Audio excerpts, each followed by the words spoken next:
So welcome back to DecoyNoise in another episode of Am I the Antagonist? And am I the antagonist for throwing one of my twin daughters over a fence while being chased by a dog? So as always, we take the story and read it in its entirety, we take it over to Decoy Court and give you my knee-jerk reaction, and then we do the decoy defense, which would be the inverse of that. I read some of the top comments and the controversial comments and your comments down below, but let's go ahead and get to this story right now.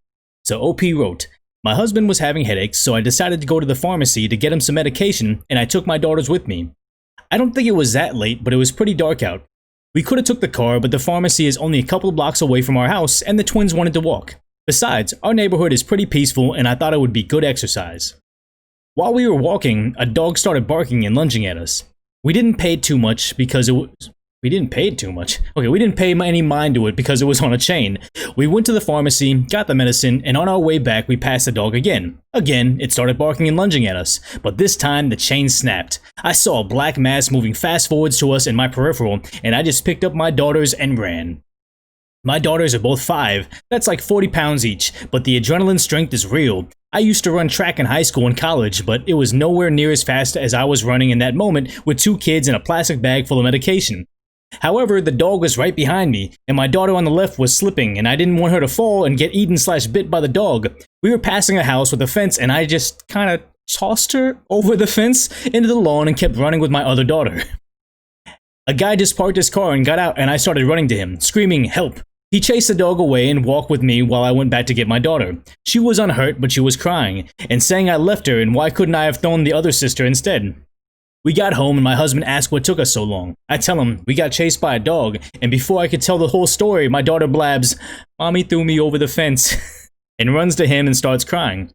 He looks at me, upset, and demands to know what happened. After I finished telling him, I thought he would understand, but he started saying things like, what if she got hurt? What if she fell on some glass and cut herself? What if a dog stopped chasing you and jumped over the fence at her? I was already feeling guilty and wound up and saying, okay, sorry, I get it, but he kept going. No, you don't get it. Blah, blah, blah. I yelled at him. What should I have done then, huh? Here's your stupid medication. Next time you get it yourself. I swear I was going to throw the bag at his stupid face, but they were all staring at me in shock because I've never been a yeller and I felt bad. I threw the bag on the counter instead and went to our room and slammed the door. I did tuck the kids in for bed later, and I had to apologize to them because they said, "Mommy, when you yelled at Daddy, you said the S word, stupid." Anyways, husband's been kind of tiptoeing around downstairs, and I want him to come to bed already, but I know we have to finish talking about this incident, and I just wanted some perspective on this. Am I the antagonist? So as always, you gotta take this bizarre case and rush it over to Decoy Court so I can give you my knee-jerk reaction, and honestly, off the bat right now, it seems like it was a really bad situation, and she just kind of did, you know, the James Bond, Daniel Craig version of getting away from this, where she doesn't have a game plan, she's gonna wing it, and once the kid starts going, it's just like, you know, I'm gonna throw the kid over the fence and hope for the best and maybe monitor it. But I mean, it does kind of seem like maybe it wasn't the best thing. So let's just go ahead and rush over the decoy defense and why we would say, you know, why the OP is the antagonist and why the husband has a reason to be angry at her. And the idea is she's being weighed down by two kids and a bag of medication.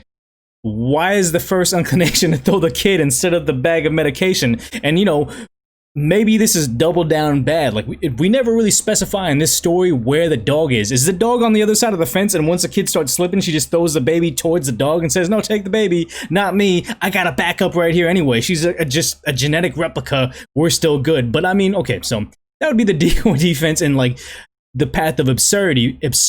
But I guess the only thing would be is I understand why the husband would be super upset because, you know, OP was there with the adrenaline. It went up, it went down. They had some time to cool off. They probably talked to that guy in the car and they walked home, and there was a lot of like, you know, emotional, you know, there was ups and downs right there. And by the time she got home, it was already kind of tapering off. But the husband is just hearing about the story right then and there. So the husband's getting the big adrenaline peak at the different time of the OP. So it makes sense why he would be kind of like freaking out and getting mad at her because he's just discovering this whole situation right then and there. Doesn't make it okay for him to yell at her? No, but I can understand why. But I guess, you know, we do the decoy defense, the decoy court and the decoy defense, but my actual opinion of this would be there's no antagonist here. Good on OP for figuring out that, like, you know, the baby would be safe when they threw him over the fence and it wasn't a big hit for him. It does kind of suck. How old are they? Like 5 or something? And I mean, if you ever see like kids running around tripping and falling, like if I trip and fall the way that like my nieces or nephews tripped and fall, I'd be out for the week. But they're like indestructible, and the idea is, yeah, it sucks that they had to throw them over the fence for that, but being mauled by a dog would be much more worse. So kudos to OP for taking care of the situation on the fly and protecting the kids. Obviously the husband's gonna get angry about it, but just give him some time. I imagine later on they'll apologize and everything, unless there's other things in this relationship. If it's just gonna take a one of the kids got a knee scrape and that's going to cause a huge fight between the two of them, there's likely something else going on in this relationship. But I'm just going to go ahead and say that, it was just an emotional response. The kid, when you have your daughter walking up to you and say, "Mommy threw me over the fence," but then took care of the other kid, obviously the husband needs to go to bat for the kid that's crying. And if he's also getting yelled at by the wife, we can kind of see that. So that's my judgment. We're gonna go ahead and take a short break right now, give you guys some time to subscribe down below with the notifications on, but also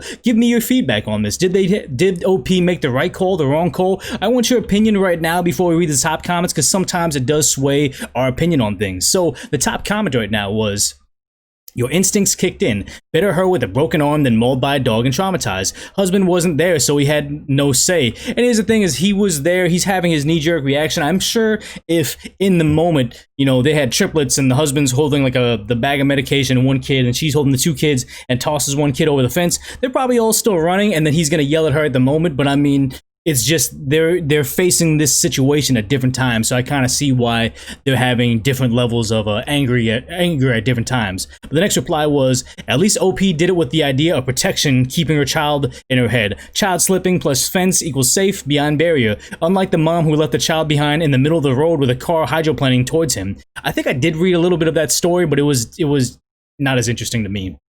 So someone got gold over here saying, "Not the antagonist. This is no different from violently shoving someone out of the way of a speeding car. The way we physically interact with someone's body when we believe it's an imminent mortal danger is obviously much more aggressive, shoving, throwing, tackling, than what anyone would normally do.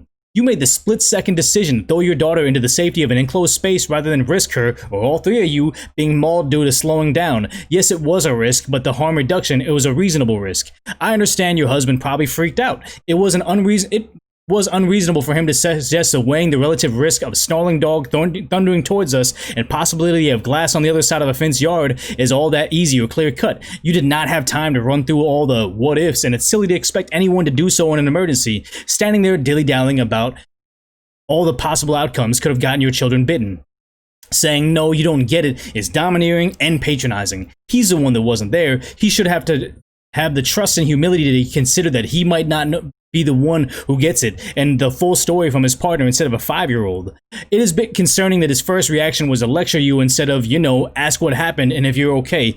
The one thing I would say is he kind of has to go to bat for the daughter that's crying, so maybe him saying, "Hey, why didn't you do something different?" might have just been a song and dance for the kid to try to make them feel more better. Maybe the husband would have done something different, like push both kids behind him and start swinging around the bag of medication and just like, "Yo, dog, let's bring it on. You want to fight, let's fight," not like throwing one kid over the fence. So it could have been a different thing where, yeah, it makes sense that he's gonna get mad about it. It's like, hey, don't endanger the kid. How about you stand your ground and try to fight this dog, as opposed to possibly throwing, like, you don't know if the fence, it's hard to visualize it right now, but what if the fence was just a 4-foot fence on your side, but a 20-foot drop on the other side?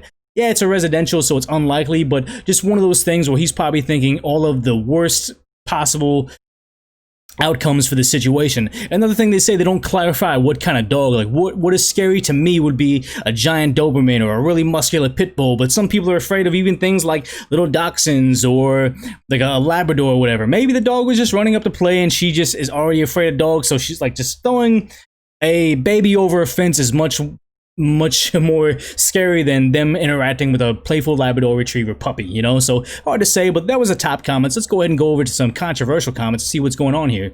And they said, "I'm going with no antagonist here, only because what you did wasn't a bad idea, since you know the neighborhood is safe and your husband was freaking out because your daughter was upset about being thrown over a fence. I'd say both had a pretty human reaction to the situation and should take some time to cool off. Put your thoughts in order and try to have a conversation about it. If he decides to be stubborn, then he's definitely the antagonist," which was essentially my response to this, but this was a controversial reply, so apparently people don't like thinking that the the husband is in the right now too, but let's go ahead and read the next reply saying, not the antagonist. There's another story where a mother left her kid on the road when a car was heading towards him. You were not like that mother. You had 2 children to protect and made a split-second decision. You didn't do anything wrong, and I'm sorry you experienced that. However, the daughter you threw is not going to see it that way. She'll see it as mommy loves sister more than me, which is why she threw me away to protect her. You should sit her down and explain your actions and that you were just doing the best to keep your children safe. -2 votes. What? Apparently, if you have a rational response, you're the bad guy. Like I covered in that other story where I was like, hey, there's a double standard and a bias on r/relationships. Over on r/am I the antagonist, there's a adverse reaction to rational thought and discussion. This one seems like a good rational thing that's talking about the Reddit meta right now, saying, hey, look, there's another story like that, but you're not that person. You're actually okay. Maybe you just need to sit down and tell the daughter, like, hey, look, you were slipping. It was just going to be a better situation if I stashed you over that fence real quick and was able to run away. I kept you safer than the other daughter because maybe we were there, but who knows? Maybe there was an even bigger dog behind that fence. It's hard to say from this over here, but this seems like a rational response of someone trying to give OP some good advice, saying, hey, look, maybe this would be the best scenario for you. Let me keep you safe. And it's like, no, downvote. Enough of that clear, concise, and rational thought.